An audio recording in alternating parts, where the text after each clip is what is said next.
Mis amigos, en el segmento La Entrevista de la Semana conversaremos y, como no, también nos vamos a actualizar de los temas más relevantes en el ámbito internacional y, como no, también algunos aspectos en el plano nacional.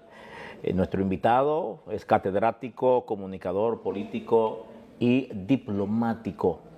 Es nuestro consultor internacional. A ver, ahora se me ha perdido, creo que duró casi 2 meses sin venir por acá, pero yo entiendo que la agenda está bastante apretada. Me refiero a Janel Ferreras. Saludo, hermano, bienvenido, por fin te me soldaron.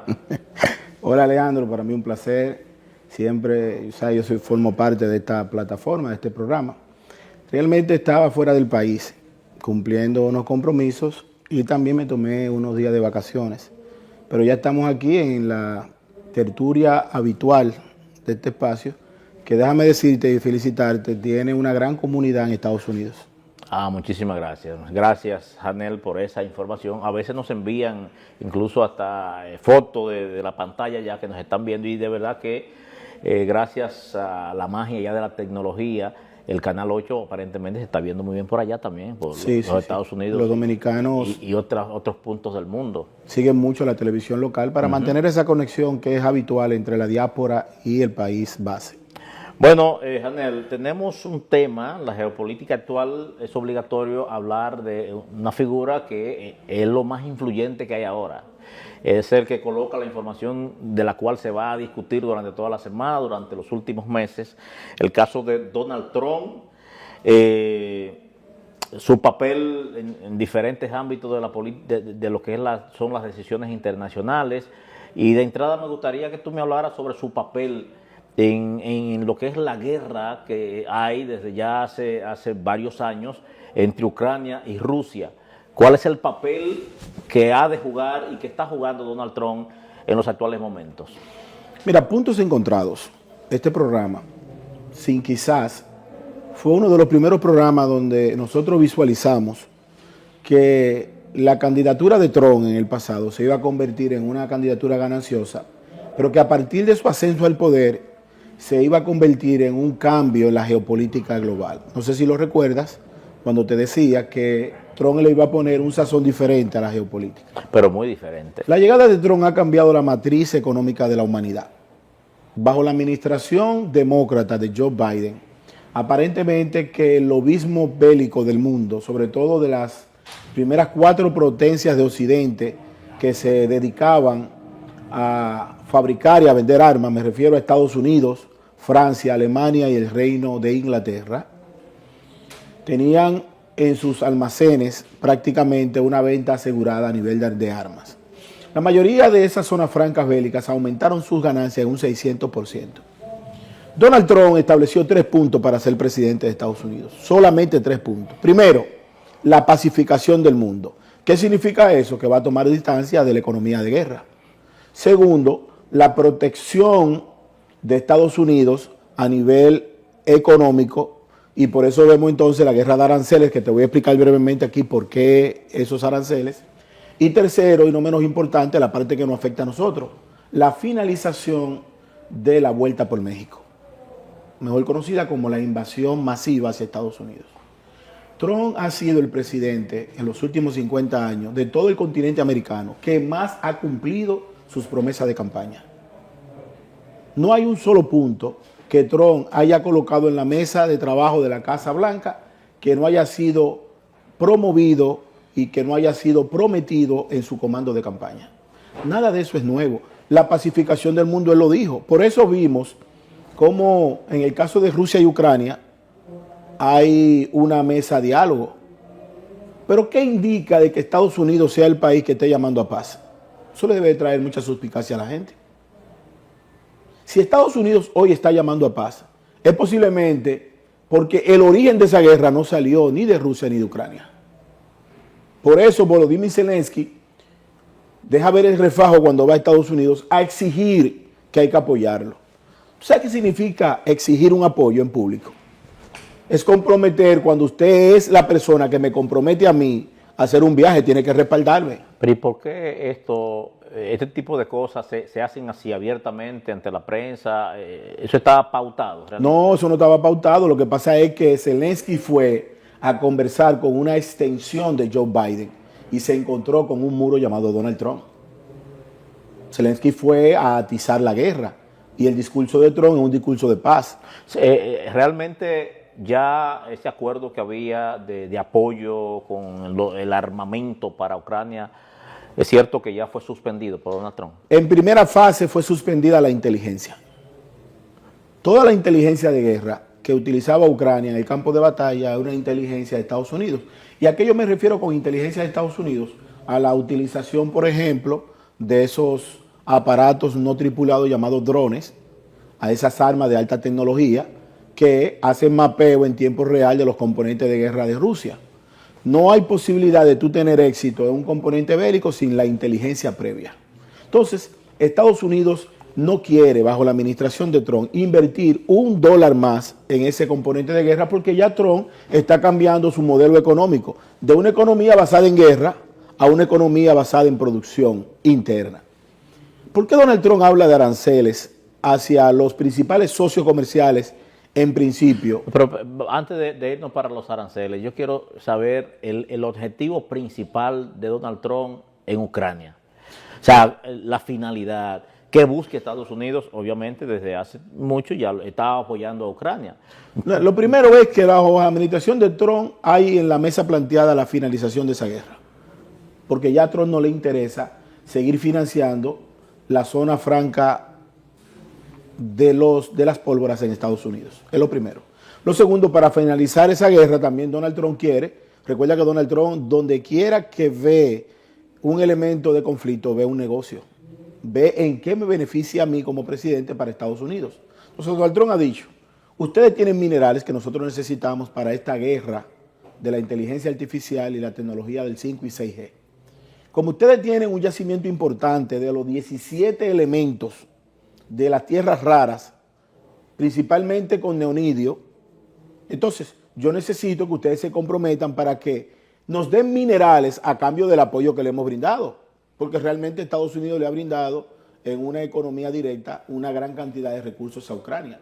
Eso es lo que se busca en primera etapa. Entonces, al final, lo que les conviene a Ucrania es sentarse a este acuerdo de paz y que Rusia le permita, por ejemplo, a Ucrania, eso está planteado en la mesa de discusión, formar parte de la Unión Europea, pero no de la OTAN, porque el gran componente es el aspecto bélico. No hay problema con que Ucrania siga siendo un socio comercial de Europa.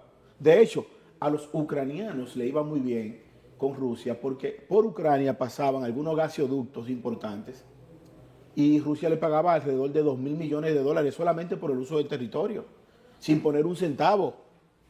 Además, gran parte del gas ruso y de la energía rusa también iba al servicio a Ucrania. Por eso en principio le quita la península de Crimea. Y yo le he dicho a la gente de República Dominicana para que me entienda el de a pie, Crimea es lo más parecido al regalo despechado de un hombre.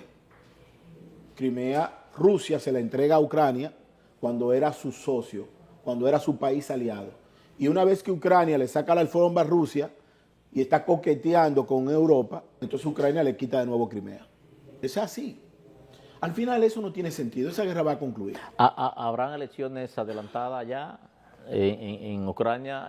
¿Se elegirá un nuevo presidente? Que aparentemente es una de las ideas que tiene Donald Trump, de tratar de que se ponga otro representante. Bueno, Donald Trump no tendrá tanta incidencia en ese sentido, porque cuando los países se declaran en guerra, se suspenden todos los... No hay forma. Se suspenden todas las distribuciones civiles normales. En un estado de guerra no hay elecciones. Hay un comandante en jefe de las Fuerzas Armadas que tiene que concluir la guerra que comenzó. O sea, en ninguna parte de la historia de la humanidad han visto que en medio de una guerra hay elecciones entre un estado. El presidente que inicia la guerra la termina, a menos que sea producto de un golpe de estado o de un magnicidio. Zelensky se fue enfadado, no quiso firmar el documento que aparentemente ya estaba preelaborado, pero luego que está allá en Ucrania, como que depone su actitud y dice que no tiene ningún tipo de inconveniente en firmar este documento. Los principales aspectos que constan en ese documento, ¿cuáles son? Él sale en principio para Europa y allí lo esperan sus amiguitos que lo están motivando a que cuente con ellos. Pero resulta que tampoco Europa tiene cómo sostenerse. Toda la defensa de Europa y de Ucrania descansa bajo los hombros de Estados Unidos. Estados Unidos sigue siendo la potencia mundial a nivel de aspectos bélicos. Entonces a él le pasó lo mismo que le pasó al presidente de Colombia, Petro. Fijaron una posición y cuando se dieron cuenta de la realidad, entonces se devolvieron. Ahora él dice que Ucrania está preparada para firmar un acuerdo de paz. No es que está preparada, es que va a tener que firmarla. Leandro, no hay posibilidad de enfrentar a Rusia sin Estados Unidos. Sin Estados Unidos. No hay posibilidad. Entonces, eso es así. Si tú ves que Donald Trump se sienta en una mesa con Putin y coincide con el presidente de Corea del Norte, el resto de Europa tiene que preocuparse. Porque hay un punto. ¿Cuál es el segundo ejército más poderoso de la OTAN? Después de Estados Unidos. Es el de Turquía. Pero Turquía ya tiene una pata en los BRICS. Turquía está muy cerca de esa región de China y de Rusia. Entonces, al final, lo que conviene es una guerra porque va a terminar en escalada la guerra de Rusia y Ucrania y posteriormente terminará Israel con los 5 frentes también depuestos. Me refiero a Hezbollah, los hutíes, la Guardia Revolucionaria, los Altos del Golán y toda esa parte que está en la región de Israel. Ahora sí, vamos a hablar con relación a la parte que tú has estado señalando sobre los aranceles, la guerra de aranceles, la situación de México, Canadá, bueno, también la misma China. China también hay una situación especial ahí con los Estados Unidos. Me gustaría que tú me hablaras sobre este caso porque está preocupando no solamente a estos países envueltos, sino también a los demás países del mundo. ¿Cómo impactará esto también en el mercado internacional, lo que tiene que ver con la República Dominicana, por ejemplo?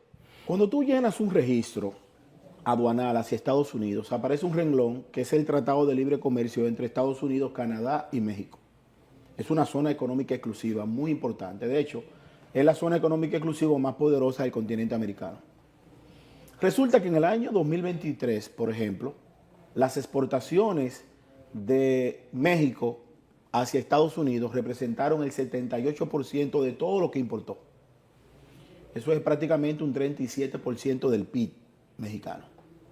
Pero en el caso de Canadá, un año después, en el 2024, en la medición que se hace, el 76% de todos los productos en volumen que fabrica Canadá, el destino final es Estados Unidos. Eso también representa un 19% del PIB. Ahora, ¿por qué Donald Trump puede jugar con la guerra de aranceles? ¿Y qué busca al final? Puede jugar con esa guerra de aranceles porque Estados Unidos le exporta a ellos menos del 3% de su PIB. O sea, es una fracción prácticamente insignificante porque Estados Unidos muy desigual. Y como es muy desigual, esa inflación no afecta a los norteamericanos. En términos de marketing estratégico, ¿en qué se manifiesta una guerra de aranceles? Y le explico. ¿Y qué se busca con eso? Si Estados Unidos tiene un carro, marca Chevrolet, que cuesta $50,000, una jipeta, y Canadá tiene un vehículo Nissan fabricado en su territorio, como un territorio terciario de mano de obra barata, o simplemente aprovechando el mercado del libre comercio, ese vehículo sale también en $50,000. Si tú le aplicas el 25%, los norteamericanos tienen 2 opciones. O compran la Chevrolet en 50,000 o compran la Nissan en 62,500. ¿Qué tú crees que va a hacer el trabajador estadounidense? Va a comprar el vehículo que se fabrica allá. Se fabrica allá. Porque tiene unos rangos parecidos en el mercado. Entonces, en principio, lo que busca la guerra de aranceles es aumentar el producto de los mercados periféricos para que el consumidor final elija su producto interno, la fabricación interna. Reforzando la fuerza en los que producen internamente. Claro, y también va a provocar... ¿Y tú no crees que estas exportaciones podrían desviarse entonces, buscar nuevos mercados como China, por ejemplo? El problema no es que busquen nuevos mercados, el problema es quién tiene el poder adquisitivo de compra, porque esto no es un asunto de pizarra. Sí. Esto no es un asunto de que yo vendo limones y si no me lo compra Nueva, me lo compra San Francisco. Y China, que vive de la exportación también y que tiene a Estados Unidos como su principal socio. Y a China le implementaron un 20%, porque tenía primero un 10% y luego un 20%. Pero para que la gente entienda, yo siempre me preocupo de que la gente de a pie del territorio dominicano entienda estos aspectos de la geopolítica. Si yo vendo aguacates y los aguacates me lo compran Agua y Nagua decide no comprármelo, No es tan fácil como yo decirlo, aguacate me lo compra Samaná. Es posible que en Samaná nadie compre aguacate, no haya dinero para aguacate o simplemente no coman aguacate. El problema de Estados Unidos es un mercado. Estados Unidos tiene una de las poblaciones con mayor compra compulsiva del mundo. Yo quiero que tú sepas que los norteamericanos van a comprar unos zapatos Floshy, necesitan uno, pero ellos compran tres, de tres modelos diferentes o tres colores diferentes. Al final terminan donándolo en las tiendas de donación. Entonces, ese amplio consumo, producto de ser la manifestación de la potencia más rica de América, va a afectar esa guerra de aranceles. Pero al final va a provocar lo siguiente. Canadá y México, que no son tontos, porque ya eso ha provocado una inflación gigantesca en sus mercados y en sus bolsas, van a sentarse en una mesa de paz. Donald Trump no está improvisando. Donald Trump es el presidente más inteligente en los últimos 50 años que ha tenido Estados Unidos. Se ve en la narrativa del marketing estratégico como un loco, como un showman. De loco no tiene nada. ¿Cómo va a repercutir esto en los países subdesarrollados?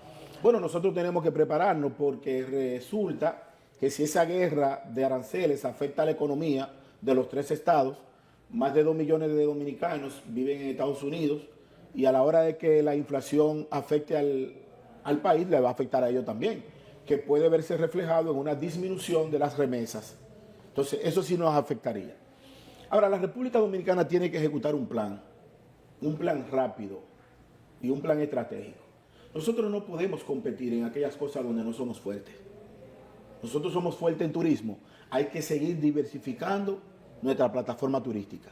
Hay que crear las condiciones para que los municipios que no sean costeros, por ejemplo, fomenten los hostales, el turismo de mochila, que la gente de Santiago de los Caballeros pueda conocer a Bonao, que la gente de San Pedro de Macorís conozca Nagua. O sea, incentivar el turismo interno para nosotros dinamizar esta economía de la persona que tiene una siembra de níspero, lo ponga frente a tu casa y que diariamente vendan 2 o 3 mil pesos y se vayan ayudando. Nosotros tenemos que hacer un plan con nuestros minerales. De ser cierto que se establece que nosotros tenemos esa gran cantidad de los 17 elementos de las tierras raras en el hoyo de Pelempito y en la región de Pedernales, Cabo Rojo, esas riquezas materiales deben verse reflejadas en la balanza económica comercial del dólar en la dominicanidad. Que nosotros tengamos acceso a un dólar más controlado, más económico, pero además que la calidad de vida del dominicano a nivel general, su capacidad de consumo, se vea reflejado, que no cometamos el error que cometió Venezuela. Cuando Venezuela se vio con ese dólar bollante a través de esa guerra del petróleo, los venezolanos salieron por el mundo a celebrar y a gastar dinero, los petrodólares, y no guardaron un centavo para después. Y lo tercero, Leandro, y nosotros en este espacio... Sobre la tierra rara, yo quiero que tú me profundices un poquito más. Estamos ya seguros de que ciertamente tenemos esa... Bueno, es un mineral, ¿no? Son 17 elementos de la tierra rara. Ahí está... eso es el neonito, ya eso está totalmente certificado. Sí, está certificado y no se establece la cantidad. Se dice que puede ser más de los yacimientos. Ahora, ¿qué sucede? Nosotros no tenemos la capacidad de tener un producto terminado a partir de la minería de las tierras raras. Nosotros tenemos que seguir exportando, ya hay consolidado bruto, para que las potencias en el mundo que están trabajando con el refinamiento de estas tierras puedan sacar esos elementos que son fundamentales para la guerra de la inteligencia artificial, de la nanotecnología, de los microchips, de la fabricación de elementos importantes. Por ejemplo, ya el mundo va por aparatos que limpian y barren de forma automática los hogares para que las amas de casa vayan más suaves. Ya el mundo va por un teléfono inteligente que te registra toda tu agenda y te hace una carta para que tú no pierdas tiempo escribiendo. Entonces, todo ese elemento de la tecnología tenemos que aprovecharlo. Y si nosotros no tenemos la punta tecnológica para fabricar, no menos importante es que nosotros le saquemos provecho a nuestros materiales. Lo mismo pasa con el oro. Entonces tú dices que estos materiales, la tierra bruta se exportaría para que... Un preconsolidado. Me imagino que van a sacar un preconsolidado y que ya luego se va a refinar, porque el problema, esas tierras raras, se le llama tierras raras porque son elementos que están en gran proporción en el mundo, pero son muy difíciles de encontrar en un estado rígido, en un estado sólido. sino que hay que tener un proceso muy avanzado para sacar estos minerales. Se dice que cuando los chinos estaban sacando la bauxita de Pedernales, siempre supieron que estaban sacando tierras raras. Porque en principio sacaban aluminio, que es la base de la bauxita, pero siempre sacaron tierras raras. Por eso los chinos dominan el mercado, más del 84% de los chinos son los que tienen el control sobre el dominio de tierras raras, son los grandes suplidores del mundo. El 85% de la fabricación de nanotecnología está en Corea del Sur y Taiwán. Ya nosotros estamos tarde para formar parte de ese grupo de países que Estados Unidos tenía contemplado para la inversión a través del Departamento de Estado para hacer una especie de outsourcing de fabricación de nanotecnología. Primero, nosotros aquí tenemos una deficiencia educacional. Yo quiero que tú sepas que la embajada de Taiwán en el gobierno de Leonel Fernández donó $50 millones para la creación del ITLA. ¿Pero para qué el ITLA? Era para formar a esos jóvenes que iban a trabajar en esta transición tecnológica. Y por eso le hicieron cerca del aeropuerto. Sí. Pero nosotros tenemos que seguir fomentando y ver en el ITLA un espacio fundamental para el desarrollo de las capacidades de la juventud dominicana. Sacar un poquito la juventud, Leandro, del dembow y la mueca dance, y que nosotros podamos seguir fomentando las ciencias matemáticas y computacionales. Yo creo que ya todo lo que tiene que ver con Donald Trump en función de su participación con Ucrania, esto de la tierra rara, la situación con China, creo que ha estado debidamente debatido. Milei en Argentina y las criptomonedas, me gustaría que tú me hablaras con relación a esto. ¿Se le ha ido de la mano realmente el control económico a Milei? Milei ha tenido éxito por el desastre económico donde él encontró su estado. Pero a Milei se le ha hecho un anuncio que será fundamental para la salvación económica de los argentinos. Hay sobre la mesa, ya a punto de firmar, un tratado de libre comercio entre Estados Unidos y Argentina. Entonces, eso sería favorable para Estados Unidos y para Argentina, porque Argentina puede producir gran parte de la carne que México y Canadá producen para el mercado norteamericano. Pero también Argentina puede contribuir en buscar espacios estratégicos. Tú sabes que Argentina forma parte del Triángulo del Litio. Entonces, entre Argentina, Bolivia y Chile tienen prácticamente un 67% de todo el litio que tiene el mundo, en crudo, en bruto. Entonces, Estados Unidos está buscando sus socios estratégicos. Donald Trump ha encontrado en Javier Milei y en Nayib Bukele dos socios fundamentales en el continente americano. Y yo pienso que esa sociedad, esa hermandad, ese buen trato, se va a reflejar en los sistemas económicos. Estados Unidos sigue siendo una potencia económica. En la República Dominicana tenemos que verlo así. Estados Unidos ha sido y será nuestro principal socio comercial, no solamente por la riqueza que representa, sino porque en ninguna parte del mundo viven tantos dominicanos como allá. Y siempre las remesas representan una de las 4 patas fundamentales de la economía de cualquier país en desarrollo. Siempre. Bueno, en el país de Simón Bolívar y de Maduro ahora, Chávez, Maduro, ¿qué va a pasar con Maduro? Maduro luce muy en paz y tranquilo. Maduro tiene una situación favorable. ¿Se va a guamearse ahí tranquilo sus 6 años? Mira, yo no creo que él gobierne. Pero ¿qué ha pasado con Maduro y por qué ese respiro? El detonante de la USAID favoreció a Nicolás Maduro. Y eso es un elemento que absolutamente ningún analista internacional, incluyéndome, lo tenía por lo menos visiblemente. Nadie sabía que la USAID había financiado a gran parte de la oposición corrupta de Venezuela. Porque Venezuela está entre 2 sistemas. Un grupo de criminales que rigen en el poder y algunos corruptos que rigen en la oposición. Venezuela está atrapada en 2 bloques que posiblemente la salvación no se vea a un corto plazo. Maduro no es santo de la devoción de Donald Trump y ya le suspendió la licencia petrolera, que eso significa un oxígeno fundamental para la economía venezolana. Venezuela podría entrar en una crisis sin precedentes en los próximos meses y yo pienso que en Venezuela tendrá que darse una transición. El Partido Socialista Unido de Venezuela tendrá que buscar una nueva figura en un proceso de transición Pero la oposición también tendrá que revalidar su posición. La cantidad que se dice que manejó la oposición venezolana en el territorio de Norteamérica es una cantidad alarmante, Leandro. Y ahora no hay ningún sustento en qué se gastaron ese dinero. Por eso se salpica la comunicación dominicana, la oposición venezolana y otros elementos de la USAID, que fue en principio un programa para tener influencia y desarrollo en los países periféricos y frenar ese posible crecimiento de Cuba a partir de la finalización de la Segunda Guerra Mundial. La USAID la crea el presidente John Fitzgerald Kennedy, 1961. Prácticamente se inaugura con el fallecimiento y magnicidio del tirano Rafael Leónidas Trujillo. Llega al país en el 62. Desde el 62 hasta el 2025, la USAID no ha sido del todo malo en la República Dominicana. Ha sido un brazo aliado importante. En la crisis del 1984 del presidente Salvador Jorge Blanco, en un momento nosotros nos quedamos sin dinero para pagar a los funcionarios públicos y era la USAID que pagaba esa nómina. Pero en la última etapa de Joe Biden, la incidencia de la USAID en el territorio nacional fue criminal. Se implementó un programa de levantamiento de fronteras.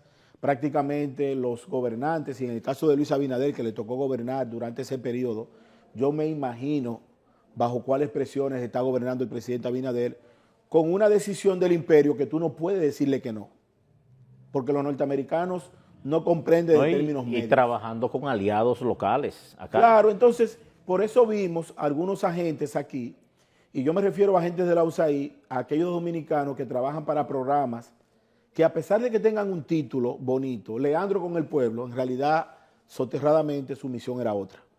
Nosotros no tenemos problema con la comunidad LGTB. Aquí nadie se persigue por tener una preferencia distinta a la suya. Sin embargo, esa agenda quería imponer de que lo normal es lo anormal. Y allí se encuentra de frente con lo que es la cultura de los pueblos. Y también la protección a los inmigrantes. No, lo de la protección de inmigrantes es catastrófico. O sea, no, es un apoyo. Es catastrófico porque... Y ciertamente yo veía algunas posiciones de personas de cierta influencia a nivel de medios de comunicación, una defensa de los haitianos que a mí hasta me irritaba. Yo me aquí, ¿por qué esta defensa tan a la franca, sí? Lo que pasa es que y criticaron todas las medidas que toma el gobierno para tratar de aguantar y sobrellevar esta situación, esta carga migratoria haitiana. No hay respuesta, Leandro, no hay respuesta. ¿Por qué la USAID buscó a comunicadores de prestigio en primera etapa para montar esa criminal ofensiva contra el territorio dominicano? Nos dijeron xenófobos, racistas, maltratadores, criminales. Sí. Toda esa campaña rastrera y asquerosa tenía un objetivo: destruir el origen de la dominicanidad. Pero déjame decirte lo siguiente. La República Dominicana, desde su creación, Juan Pablo Duarte estableció que siempre habrán dominicanos cuyas maquinaciones serán contrarias a la patria. Pero nuestro tema con Haití no es un tema de raza. Usted y yo somos dos personas negras, no de nariz perfilada. Nosotros somos negros orgullosamente. Pero nosotros no tenemos problema de ir a una conferencia local y que nos saquen por negro. Nosotros no tenemos segregación de ir a un medio de comunicación como este porque somos negros.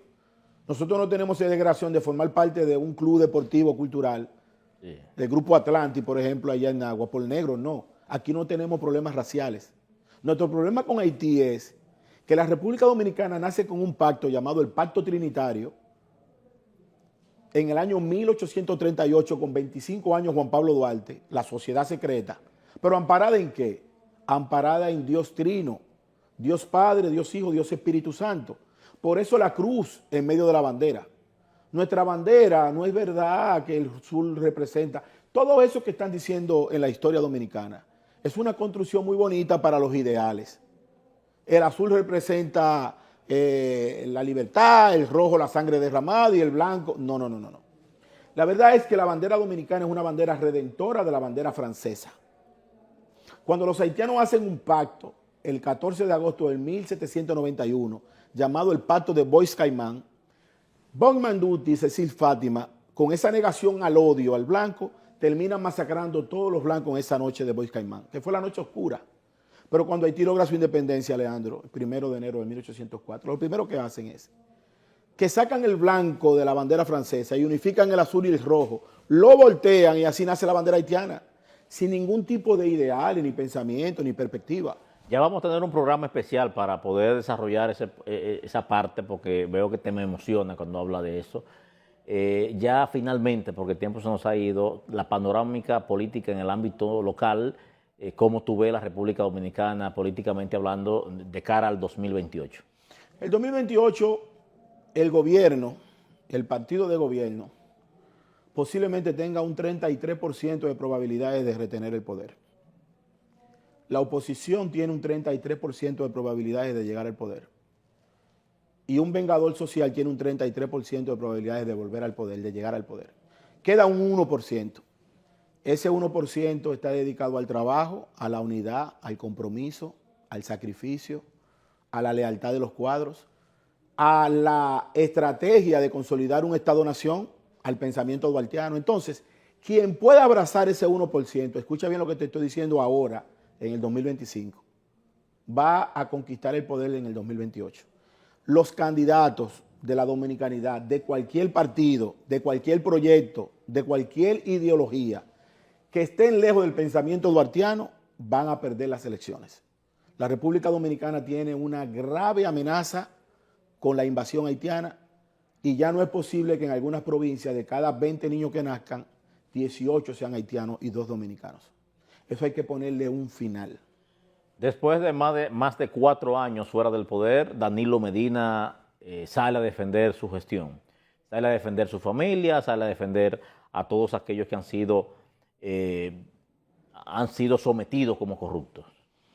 Yo pienso que él hizo lo que hace cualquier persona que al final no tiene escapatoria respecto a sus decisiones del Poder Ejecutivo. Yo pienso que a Danilo Medina le falta la memoria histórica cuando dice que no conocía los negocios de sus familias, porque los estados no están para hacer negocios. Entonces yo pienso que él, dentro de sus luces, de la visita sorpresa, él tiene muchos componentes. Punta Catalina es una obra que hay que aplaudirle a Danilo Medina, pero la vinculación familiar de Danilo Medina con el Estado es una actitud criminal y una sombra que lo va a acompañar para el resto de su vida.